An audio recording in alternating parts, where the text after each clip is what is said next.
आदित्य नारायण रावत मुर्दाबाद मुर्दाबाद मुर्दाबाद। और टिल डेट तक आप बाइफरकेट नहीं कर रहे। मेरा अकाउंट को फ्रीज कर रखा है मिसमैच में। और सबसे बड़ी विडंबना है, यहाँ इतने चीफ इंजीनियर, इतने आईएएस हैं और ये राजस्थान हिंदुस्तान से अलग स्टेट बना रखा है। दुर्भावना से काम कर रहे हो ठेकेदारों के लिए। इनको चोर सिद्ध करके आपने जिंदगी निकाली है सभी लोगों ने। कामों का बहिष्कार चल रहा है। लगभग 4000 करोड़ के काम जो हैं वो अब तक नहीं डल पाए। पहले ये 6 महीने हुआ करती थी, फिर 3 साल हुई, फिर 5 हुई, 5 से 3 करी गई, 3 से 5 और अब फिर 10 कर दी गई। जो भुगतान है वो भी हमारा टाइम पे नहीं हो रहा है। 1 से 1.5 महीना, ट्रेजरी जाने के बाद 1.5 महीना लग जाता है। सारी फाइलें ऊपर मंगवाना चाहते हैं, वहाँ पता नहीं क्या करना चाहते हैं। उस फाइलों को मंगा के क्या क्या है, दुकानें खोल रखी है, कुल मिला के गड़बड़ हो रहा है। जिनके द्वारा हमें मानसिक और आर्थिक ठेकेदारों ने मिलकर उनकी शिकायतें हमारे उच्च अधिकारियों को करी और उसका ये फल निकला कि उन्होंने 6-6 महीने 1-1 साल तक उन सभी ठेकेदारों को ब्लैकमेल किया, भुगतान नहीं होने दिए, उन्हें तोड़ने की कोशिश करी गई और अपने पक्ष के अंदर जवाब लेने की कोशिश की गई। रिवॉल्वर दिखाकर धमकी दी आपको? मैंने बकायदा उनकी शिकायत पुलिस में भी लॉन्च कराई है इसको लेके, पर कोई उनके खिलाफ कोई कार्रवाई नहीं करता है क्योंकि बहुत ही पहुंची हुई चीज़ है। उन्होंने उनकी शिकायतें दर्ज कराई हैं जिसके अंदर भ्रष्टाचार, मानसिक उत्पीड़न, पिछले 2 सालों से वो सिर्फ जांचें चल रही हैं। सिर्फ 4 कुर्सियों पे वो जांचें घूमती हैं क्योंकि वह अपना प्रमोशन पाकर उस जगह से निकल जाएंगे, उसके बाद जांचें सब ठंडे बस्ते में चली जाएंगी। वो अधिकारियों के साथ में मिलकर खुद दम भरते हैं कि मैं लाखों रुपए ऊपर देता हूँ, मंथली देता हूँ, मेरा कोई कुछ नहीं करता।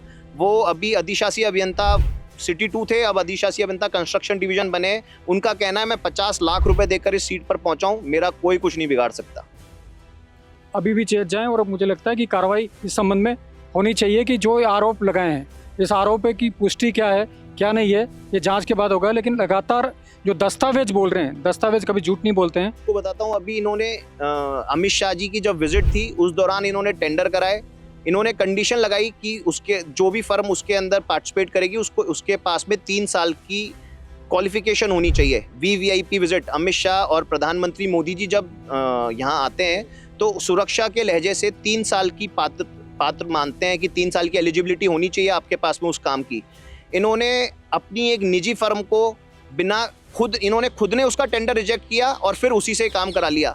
मतलब आप सोचिए कि ये भ्रष्टाचार में इतना भयंकर लिप्त हैं। पब्लिक के हित में कोई काम नहीं कर रहे हैं, केवल एक अपना खुद का उल्लू सीधा करने के लिए और ये सारा नए नए नियम कानून कायदे लगा रहे हैं।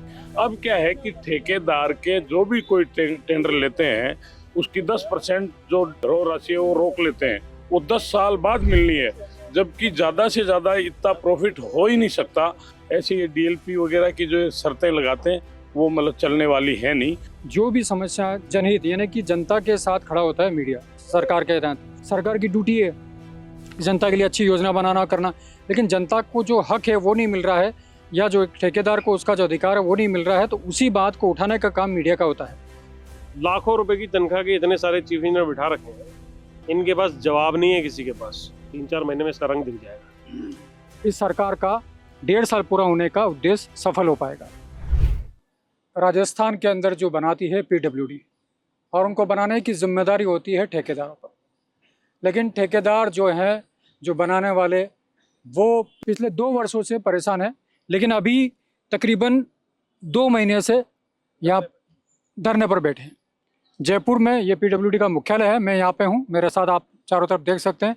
अभी नारेबाजी से भी आपको अंदाज़ा लग गया होगा कि किस तरह से वो लोग परेशान हैं, यानी कि अपना काम छोड़कर वो बहुत सारी मुसीबतें, बहुत सारी परेशानी, बहुत सारी तकलीफ़ें, बहुत सारी मांगे इनकी हैं, उन पर चर्चा करेंगे, इनसे बातचीत करेंगे कि आखिर इनकी क्या मांग है, किस तरह से खुद एक ठेकेदार सरकारी व्यवस्था से परेशान है, PWD से परेशान है।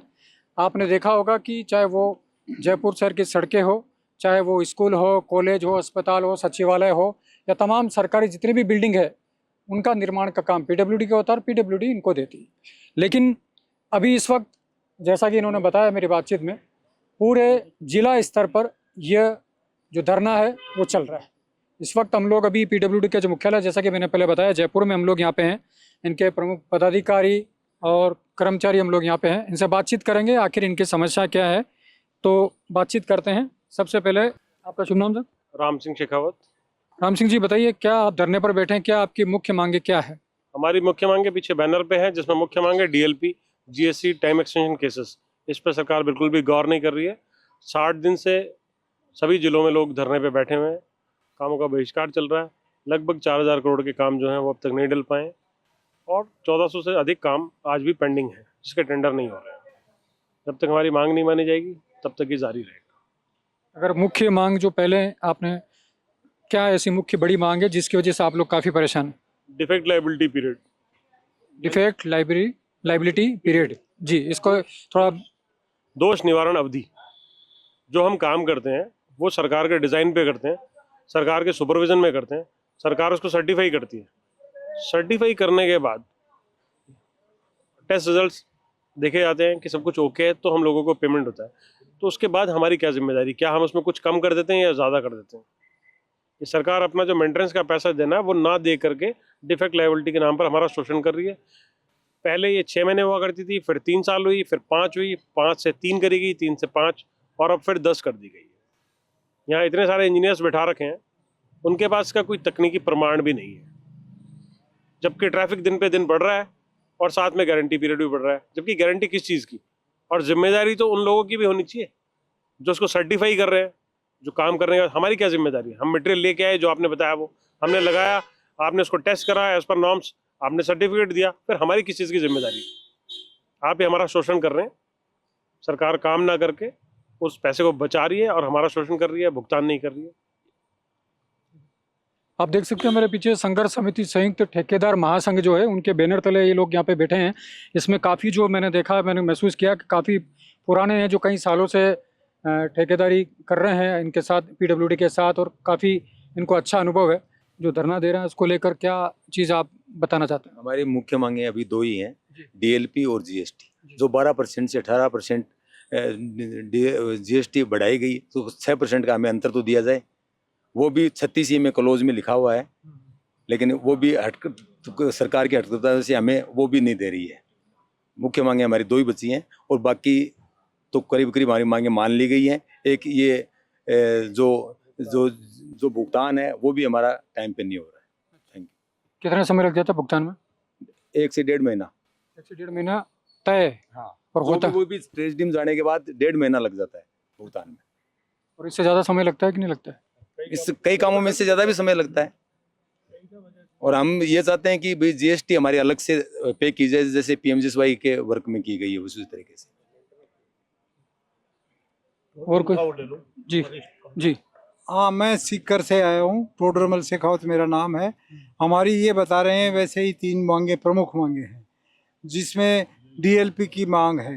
तो डीएलपी हम यूँ कहते हैं कि एक सरकार एक ओवरहेड ब्रिज बनाती है, तो पीडब्ल्यूडी वाले पोर्शन की तो 5 साल डीएलपी है, और वो ही रेलवे बनवाते हैं, रेलवे वालों से रेलवे पोर्शन बनाती है, उसके कहते हैं 6 महीने। हमारी काय की डीएलपी है, जब हमने उनके कहे अनुसार सब बना दिया, उन्होंने सब सर्टिफिकेट दे दी, सब बात है। और अगर फिर भी डीएलपी देनी करनी है कुछ, तो वहाँ कुछ घास फूस उपड़वाना है और कुछ करना है, कोई करना तो पैसे दे, वो करवाओ काम। 2 महीने 4 महीने, जैसे पीएमजीएसवाई में ये क्या करते हैं, 5 साल तक मेंटेनेंस का पैसा देते हैं। वो ऐसे करके इन्होंने डीएलपी अब 5 साल करी। पहले 3 साल थी डीएलपी है, अब इसको 5 कर ली पीएमजीएसवाई के तर्ज पे, जबकि मेंटेनेंस का कोई पैसे देते नहीं, और अब कह रहे हैं 10 साल करेंगे। तो ठेकेदार ऐसी स्थिति में तो खड़ा ही नहीं रह पाएगा, और सारे घर बार बिकेंगे ठेकेदार के, ये काम काज सब गड़बड़ा जाएगा। ये सब भ्रष्टाचार बढ़ाने के लिए किया जा रहा है, जो कुछ हो रहा है ये सब भ्रष्टाचार बढ़ाने के लिए हो रहा है, ये सही बात नहीं है। दूसरी बात है जीएसटी की। हम यूँ चाहते हैं कि जो टेंडर हो, जीएसटी अलग जोड़ के पेमेंट करो, पुराना जो डिफरेंस पैसा है पुराना जो, वो भी दो।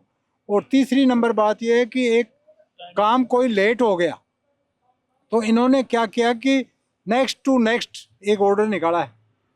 सारी फाइलें ऊपर मंगवाना चाहते हैं, वहाँ पता नहीं क्या करना चाहते हैं, उस फाइलों को मंगा के क्या क्या है, दुकानें खोल रखी है, कुल मिला के गड़बड़ हो रहा है। इनको कहा है, रिक्वेस्ट करिए कि नेक्स्ट का ऑर्डर निकालो, केवल नेक्स्ट ही सब बातें डिसाइड हो जाए, कोई लेट सेट हो तो ये ऐसा सरकार करने दी। हम लोग आज सीकर से आए हैं, राजनेताओं से मिल रहे हैं, कल दौद के विधायक जी से हम मिले हैं, सीकर वाले सारे ठेकेदार। आज हम गए हैं, राजेंद्र राठौड़ के पास गए हैं, उन्होंने अपने ऊपर सीएम साहब से या और अन्य लोगों से बात करी है, और लोगों से भी मिलने घूम रहे हैं। हमने 11 आदमियों की एक कमेटी बना रखी है पूरे राजस्थान के लिए, वो लोग सब लगे हुए हैं जोर शोर से। उम्मीद करते हैं कुछ होगा, नहीं होगा तो हर जिले में और कोई धरना प्रदर्शन तेज करेंगे, कुछ करेंगे। ऊपर फाइल कहाँ मंगवाई जाती है? सरकार में, जो गवर्नमेंट में जाती है। गवर्नमेंट में, ये तो गवर्नमेंट ही है। ऊपर कहाँ? ऊपर, इससे ऊपर गवर्नमेंट होती होगी कोई। नहीं, आप प्रवीण गुप्ता जी के पास, प्रवीण गुप्ता जी के पास। ये उन्होंने- गड़बड़ सारा, ये नया नियम पहले नहीं था? ये पहले नहीं था, पहले नेक्स्ट ही था, अब उसको नेक्स्ट टू नेक्स्ट कर दिया गया, तो उसको सुधरवाना चाहते हैं हम। तो वो देखो सुधार दें तो अच्छी बात। जी, आपका शुभ नाम? मैं Deepak Gupta, city circle PWD Jaipur का कॉन्ट्रैक्टर हूँ।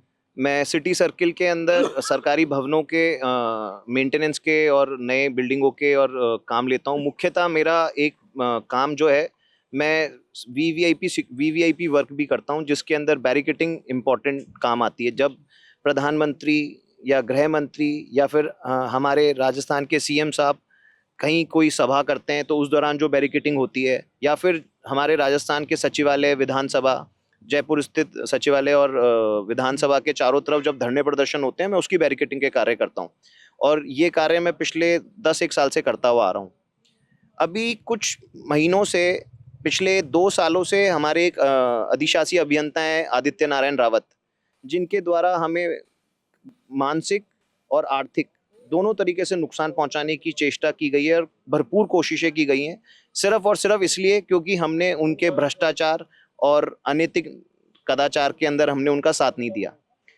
हमने उनकी शिकायतें मिलकर, हमने 15-20 ठेकेदारों ने मिलकर उनकी शिकायतें हमारे उच्च अधिकारियों को करी, और उसका ये फल निकला कि उन्होंने 6-6 महीने, 1-1 साल तक उन सभी ठेकेदारों को ब्लैकमेल किया, भुगतान नहीं होने दिए, उन्हें तोड़ने की कोशिश करी गई और अपने पक्ष के अंदर जवाब लेने की कोशिश की गई। उन्होंने उन ठेकेदारों को इतना दबाया कि कई ठेकेदार तो ठेकेदारी छोड़कर अपने घर जा चुके हैं।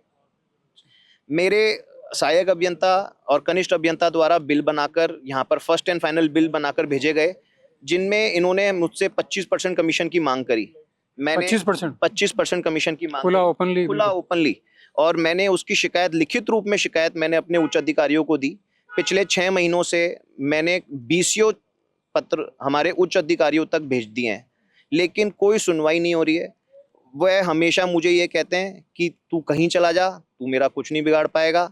उन्होंने एक दिन मुझे अपने ऑफिस में बुलाकर रिवॉल्वर दिखाकर ये तक कहा कि तुझे मैं ठिकाने भी लगवा सकता हूँ, तू या तो मान, नहीं तो मैंने मेरे घर के, मेरे संगठन के हर आदमी ने उनको जाके समझा दिया, लेकिन वह भ्रष्टाचार में इतना बुरी तरीके से लिप्त हैं कि वह समझ भी नहीं पा रहे हैं और सुधर भी नहीं पा रहे हैं। ये मतलब आपको रिवॉल्वर दिखाकर धमकी दी आपको? मैंने बकायदा उनकी शिकायत पुलिस में भी लॉन्च कराई है इसको लेके, लेकिन उनके ऊपर कोई असर नहीं है, क्योंकि वो सचिवालय के अंदर बैठते हैं, वहीं पे कनिष्ठ अभियंता रहे, वहीं सहायक अभियंता रहे, वहीं अधिशासी अभियंता हो गए।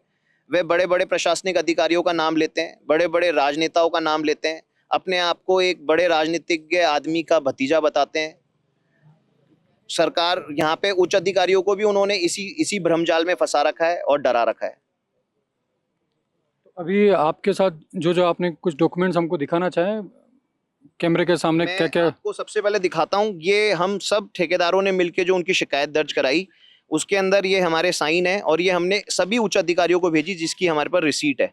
अधिकारी मतलब पीडब्ल्यूडी विभाग के उच्च मंत्री के पास भी? मंत्री और चीफ सेक्रेटरी, मंत्री जी को, चीफ सेक्रेटरी को, प्रिंसिपल सेक्रेटरी को और चीफ इंजीनियर को, ACS को, सबको दिए, पर कोई उनके खिलाफ कोई कार्रवाई नहीं करता है, क्योंकि बहुत ही पहुंची हुई चीज़ है और वो सरकार को अपनी जेब में रखते हैं, चाहे वो BJP हो चाहे कांग्रेस हो। वो सारे IAS को अपनी जेब में रखते हैं, उनका खुद का तक कहना है ये कि मेरा कोई कुछ नहीं बिगाड़ सकता।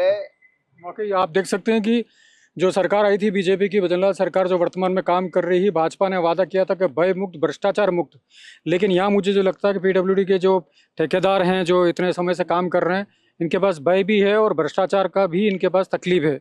जी बताइए। मैं अब आपको और बताना चाहता हूँ, हम ही नहीं, कुछ सहायक अभियंता जो गजेटेड ऑफिसर होते हैं, उन्हीं के विभाग में कार्यरत हैं, उन्होंने उनकी शिकायतें दर्ज कराई हैं, जिसके अंदर भ्रष्टाचार, मानसिक उत्पीड़न और कई तरीके अलग तरीकों से परेशान करने की भी उनकी ऊपर शिकायतें दर्ज हैं, जिन्हें उच्च अधिकारियों ने सिर्फ गोल गोल घुमाया टेबल से टेबल, और आज दिनांक तक वो जांचें लंबित हैं। पिछले 2 सालों से वो सिर्फ जांचें चल रही हैं, सिर्फ 4 कुर्सियों पे वो जांचें घूमती हैं। उनके ऊपर एक सहायक अभियंता ने पॉश एक्ट में भी शिकायत दर्ज कराई।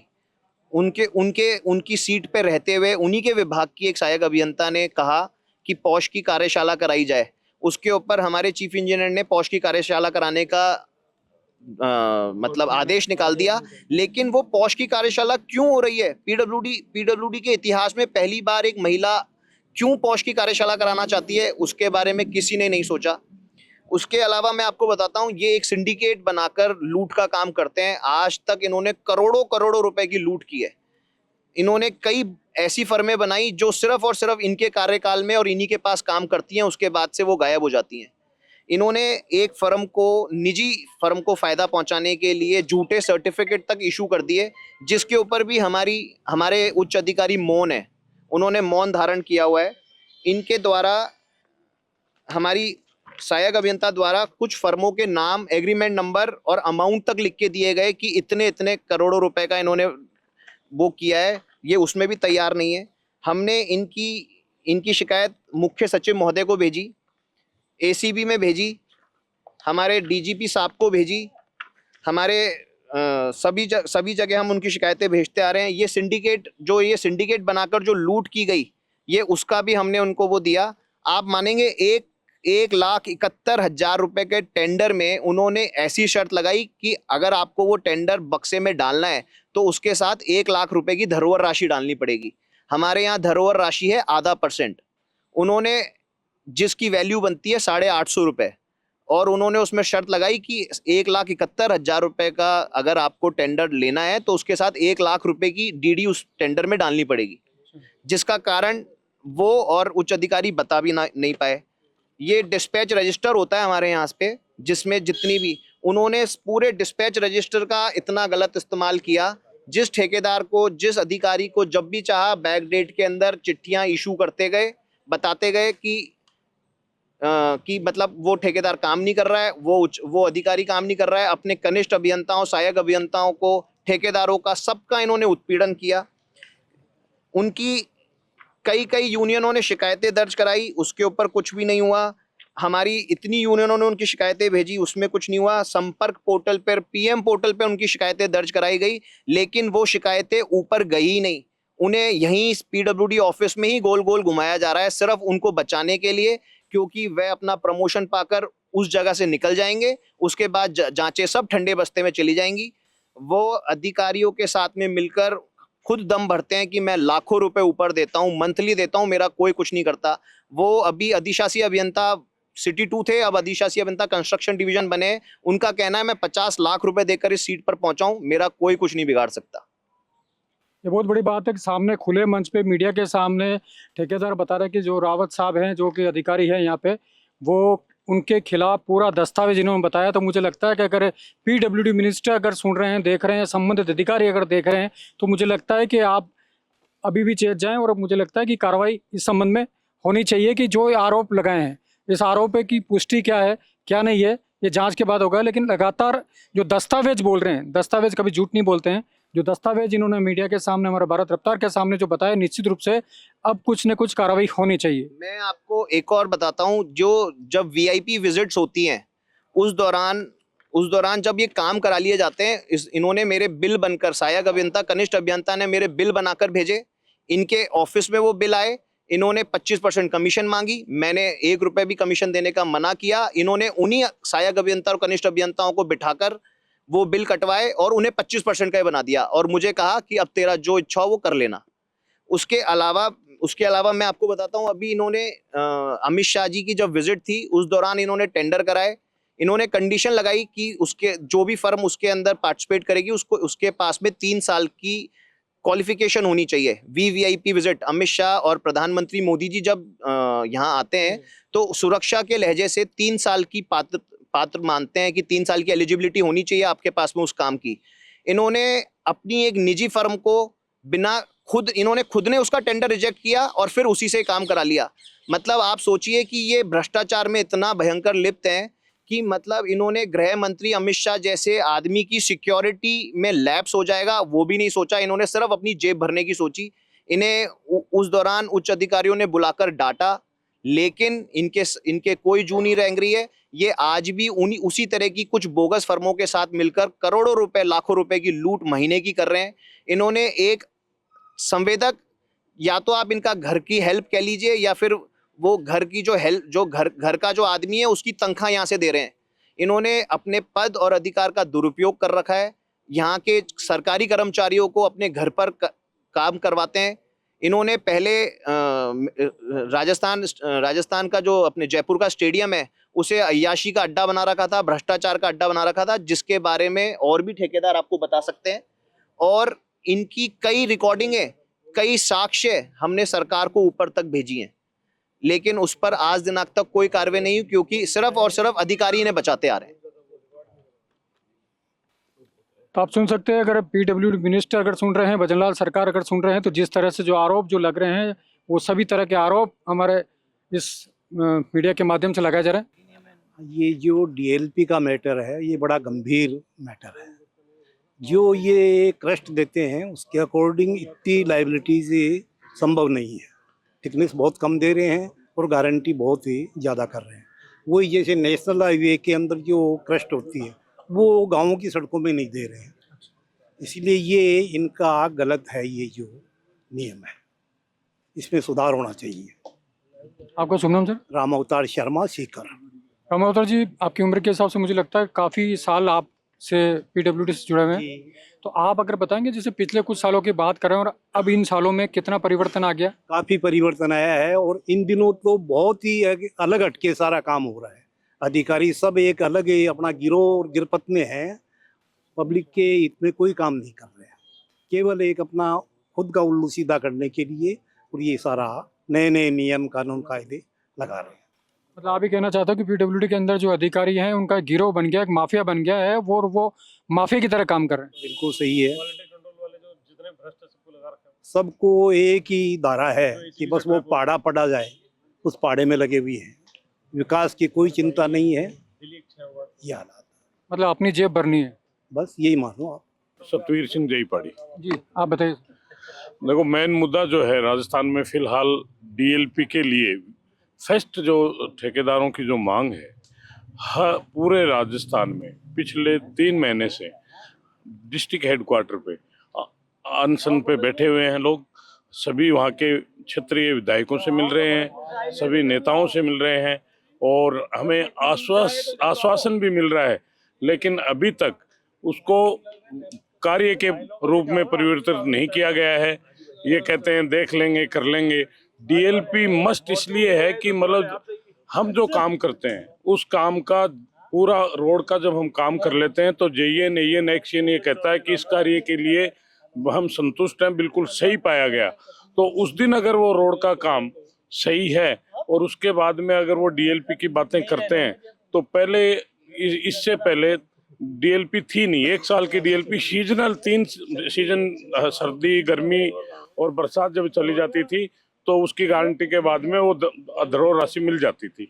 अब क्या है कि ठेकेदार के जो भी कोई टेंडर लेते हैं उसकी 10% जो धरोहर राशि है वो रोक लेते हैं, वो 10 साल बाद मिलनी है, जबकि ज़्यादा से ज़्यादा इतना प्रॉफिट हो ही नहीं सकता। और वो जो ठेकेदार काम करता है, जैसे मान लो हमारी उम्र 67 ईयर्स ओल्ड हो गई और आज अगर हम काम करें और वो पूरा करने के बाद में हमें डीएलपी मिले तो या तो हम रहेंगे ही नहीं, 77 साल के हो जाएंगे, और या तो आने वाली पीढ़ी लेगी, हमें तो उस रुपये का कोई उपयोग है ही नहीं। और ऐसा डीएलपी में कुछ है नहीं जिससे कुछ होने वाला हो। सरकार काम ले, बहुत बढ़िया काम ले, काम के लिए कोई ठेकेदार अगर गलत करता है तो उसको पनिश करे, लेकिन वो चीज़ों की और तो इंजीनियर्स ध्यान देते नहीं है। वहाँ क्या कि भ्रष्टाचार इतना ज़्यादा फैल गया है कि यहाँ सबसे पहले कोई भी एम्प्लॉई, इंजीनियर्स आए, कोई भी स्टाफ आए, वो पहले ये सोचता है कि घर वालों को बताता है ये तो तनख्वाह है, इसके ऊपर जो मैं कमाऊंगा वो क्वांटिटी बताते हैं लोग। तो जो इन लोगों का सोच और नेचर जो हो गया, इसको बदलना पड़ेगा, जिससे देश और प्रदेश की रोडें अच्छी हों, ठेकेदार भी काम करने में ऐसे हो कि उनका मन ये हो कि हम अच्छा काम करें, और अच्छा काम करते हैं तो ऐसे ये डीएलपी वगैरह की जो शर्तें लगाते हैं वो मतलब चलने वाली है नहीं। और सरकार के पास जल्दी से जल्दी हम सब लोग एक जीएसटी की, आप हमारे जीएसटी की अंजन भाई साहब ने बोल दी, ये मेन जो जीएसटी और डीएलपी का है जी। और बाकी हमारे ये ठेकेदार परेशान हैं, जैसे भाई ने बताया।